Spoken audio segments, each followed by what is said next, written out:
गं गणपतये नमः। आइए सुनते हैं भाद्रपद संकष्टी चतुर्थी की कथा।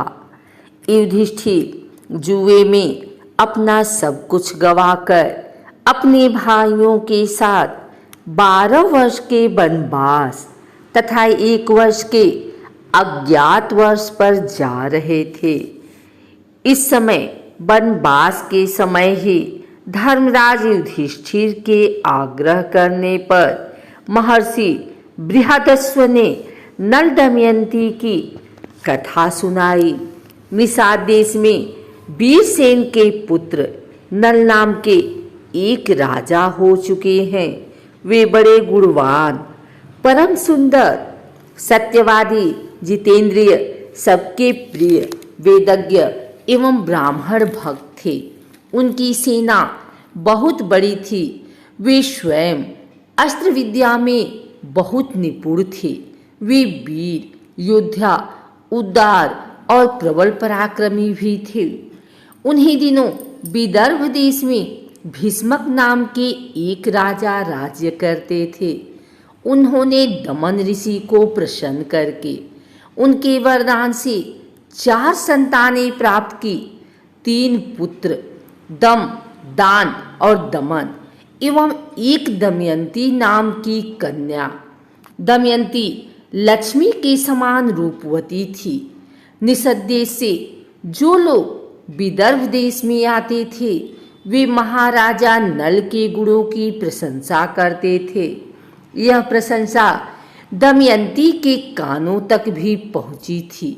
इसी तरह विदर्भ देश से आने वाले लोग राजकुमारी के रूप और गुणों की चर्चा महाराज नल की समझ करते थे। इसका परिणाम यह हुआ कि नल और दमयंती एक दूसरे के प्रति आकर्षित होते गए। दमयंती का स्वयंवर हुआ, जिसमें न केवल धरती के राजा बल्कि देवता भी आ गए। नल भी स्वयंवर में जा रहे थे। देवताओं ने उसे रोककर कहा कि वो स्वयंवर में न जाएं। उन्हें यह बात पहले से पता थी कि दमयंती नल को ही चुनेगी। सभी देवताओं ने भी नल का रूप धर लिया। स्वयंवर में एक साथ कई नल खड़े थे। सभी परेशान थे कि असली नल कौन होगा, लेकिन दमयंती जरा भी विचलित नहीं हुई। उसने आँखों से ही असली नल को पहचान लिया। सारे देवताओं ने भी उनका अभिवादन किया। इस तरह आँखों में झलकते भावों से ही दमयंती ने असली नल को पहचानकर अपना जीवन साथी चुन लिया। नवदंपति को देवताओं का आशीर्वाद प्राप्त हुआ। दमयंती निषद नरेश राजा नल की महारानी बनी। दोनों बड़े सुख से समय बिताने लगे। दमयंती पतिव्रताओं में शिरोमणि थी। अभिमान तो उसे कभी छू भी नहीं सकता था। समयानुसार दमयंती के गर्भ से एक पुत्र और एक कन्या का जन्म हुआ। दोनों बच्चे माता पिता के अनुरूप ही सुंदर रूप और गुण से संपन्न थे। समय सदा एक सा नहीं रहता। दुख सुख का चक्र निरंतर चलता ही रहता है। वैसे तो महाराज नल गुणवान, धर्मात्मा तथा पुण्य लोग थे, किंतु उनमें एक दोष था, जुए का व्यसन। नल के एक भाई का नाम पुष्कर था। वह नल से अलग रहता था। उसने उन्हें जुए के लिए आमंत्रित किया। खेल आरंभ हुआ। भाग्य प्रतिकूल था। नल हारने लगे। सोना चांदी, रथ, राजपाट सब हाथ से निकल गया।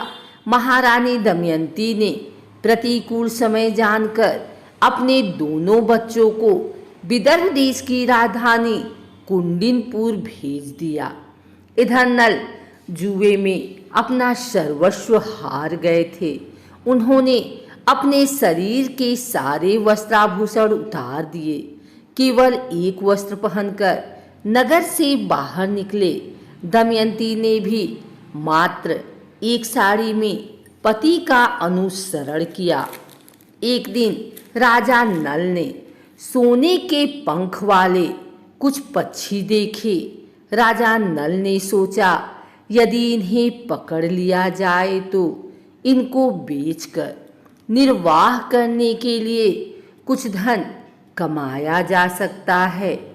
ऐसा विचार कर उन्होंने अपने पहनने का वस्त्र खोलकर पक्षियों पर फेंका। पक्षी वह वस्त्र लेकर उड़ गए। अब राजा नल के पास तन ढकने के लिए भी कोई वस्त्र न रह गया।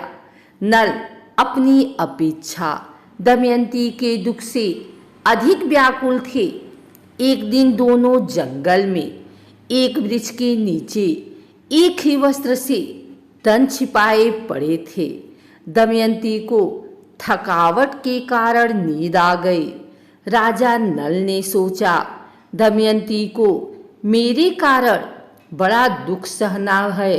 यदि मैं इसे इसी अवस्था में यहीं छोड़कर चल दूं, तो यह किसी तरह अपने पिता के पास पहुंच जाएगी। यह विचार कर उन्होंने तलवार से उसकी आधी साड़ी को काट लिया और उसी से अपना तन ढककर तथा दमयंती को उसी अवस्था में छोड़कर वे चल दिए। जब दमयंती की नींद टूटी तो बेचारी अपने को अकेला पाकर करुण विलाप करने लगी।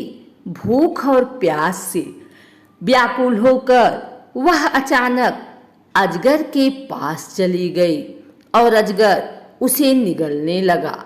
दमयंती की चीख सुनकर एक व्याध ने उसे अजगर का ग्रास होने से बचाया, किंतु व्याध स्वभाव से दुष्ट था। उसने दमयंती के सौंदर्य पर मुग्ध होकर उसे अपनी काम पिपासा का शिकार बनाना चाहा। दमयंती उसे श्राप देते हुए बोली, यदि मैंने अपने पति राजा नल को छोड़कर किसी अन्य पुरुष का चिंतन किया हो तो इस पापी व्याध के जीवन का अभी अंत हो जाए। दमयंती की बात पूरी होते ही व्याध के प्राण पखेरु उड़ गए। दैवयोग से भटकते हुए उस समय दमयंती को महर्षि शरभंग के दर्शन हुए।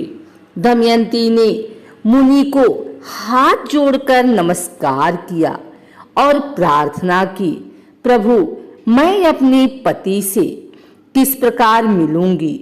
शरभंग मुनि बोले, दमयंती भादो की चौथ को एक दिन गजानन की पूजा करो। तुम भक्ति और श्रद्धा से गणेश चतुर्थी का व्रत करो, तुम्हारे स्वामी तुम्हें मिल जाएंगे। दमयंती भादो के गणेश चौथ का व्रत आरंभ की। 7 मास में ही अपने पति को प्राप्त की और दोनों सुखी पूर्वक रहने लगे। हे विघ्न विनाशक गजानन महाराज, जैसे आपने नल दमयंती के दुखों का नाश किया, वैसे सभी के दुखों का करना नाश।